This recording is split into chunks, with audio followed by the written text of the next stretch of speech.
Bienvenue. Aujourd'hui, on s'intéresse à un ouvrage assez particulier, L'au-delà et les forces inconnues, de Jules Bois.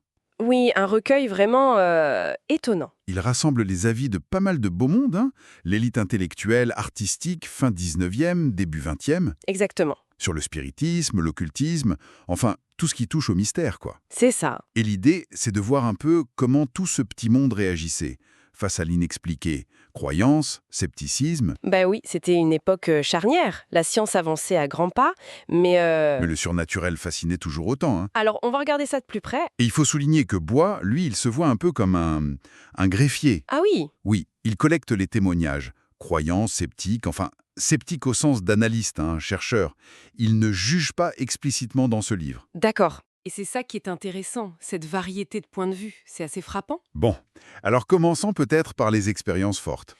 Il y a Victorien Sardou, le dramaturge. Oui, très célèbre. Il raconte avoir été médium pendant 50 ans. C'est énorme, oui. Et il dit être passé de l'incrédulité euh, à la conviction, à force d'observer des trucs. Des phénomènes matériels, il précise. C'est ça.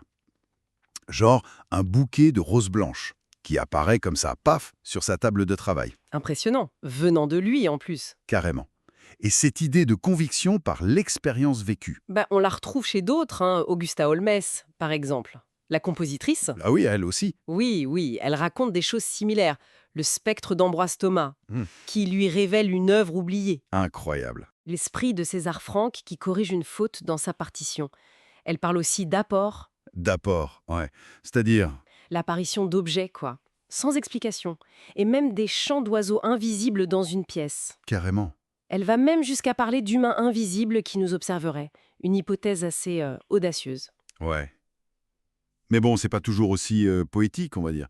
Il y a un côté plus sombre aussi, non? Ah oui, clairement. G.K.S. Mans, par exemple. Lui fait le lien entre spiritisme, occultisme et le démoniaque. Exactement. Il parle de prêtres sataniques, de pratiques assez glauques. Glauque, oui. Mais il reste prudent sur ce qu'il a vu lui-même, hein. Oui, il est assez évasif sur les preuves directes, mais il installe une ambiance, disons. Et puis il y a Jean Lorrain. À Lorrain et son appartement de la rue de Courty. C'est ça, les terreurs nocturnes. Des pas, des mains invisibles. Brr. Il attribue ça à l'éther, c'est un peu vague. Oui, mais il note quand même que le locataire suivant est devenu fou dans cet appart. Ça fait réfléchir. Ouais, hein, ça donne pas envie d'y passer une nuit. Face à tout ça, il y a quand même des sceptiques, j'imagine. Bien sûr. Et des voix qui appellent à la prudence. Jules Lemaître le critique, il dit juste « j'ignore ». Point. Simple et efficace. Voilà. Anatole France, lui, il adore ces histoires. Il le dit. Mais, Mais il réclame des preuves scientifiques, reproductibles. C'est le côté rationaliste qui ressort. c'est intéressant ce paradoxe chez lui. Tout à fait. Il raconte cette anecdote sur le comte de Lille. Le voyage aérien, Oui, pour chercher des vers, soi-disant. mais le comte de Lille concluait lui-même « Cela m'est arrivé, mais je n'y crois pas Ah, c'est excellent ça. La distinction entre l'expérience et la croyance. ». Précisément. Et la science de l'époque, elle essaye de mettre son grain de sel là-dedans. Elle tente, oui. Camille Flammarion, l'astronome, il a été médium lui aussi au début. Ah bon? Oui. Mais il reconnaît s'être fait avoir par son propre inconscient. Pour des dessins de Jupiter, par exemple. D'accord, donc autocritique.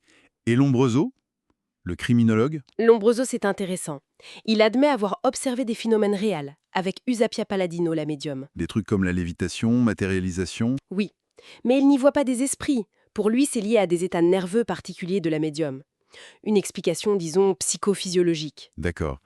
Et d'autres pistes? Mais la piste psychologique, justement, le docteur Liébeau, qui était un pionnier de l'hypnose, lui, il suggère que beaucoup de ces phénomènes, ça pourrait être de la suggestion ou de l'autosuggestion. Voire des troubles psy, dissociation de la personnalité, ce genre de choses. C'est ça.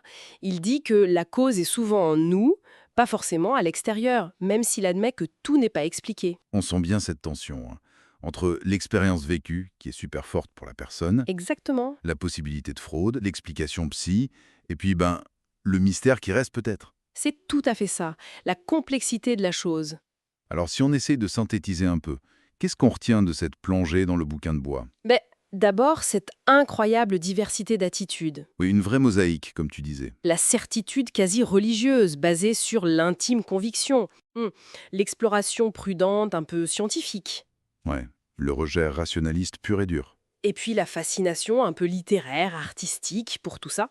C'est fou de voir des esprits aussi brillants, parfois très rationnels par ailleurs, être autant captivés par ce qui échappe justement à la raison. Oui. Et Bois, lui, en bon greffier, il ne tranche pas, il nous livre cette gerbe de témoignages, comme il dit. Une gerbe. Jolie image. Oui, il capture vraiment un moment intellectuel bouillonnant où l'élite débattait avec passion de ces forces qui semblaient défier la science établie, une sorte de navigation entre l'attrait pour le merveilleux, le mystérieux, et puis la rigueur rationaliste qui gagnait du terrain. Donc un portrait d'époque fascinant. Absolument. Bon, une petite pensée finale pour la route. Ce regard historique, ça montre bien comment une société, à un moment donné, essaie de digérer l'étrange, l'inexpliqué. Oui, de lui trouver une place ou de le rejeter.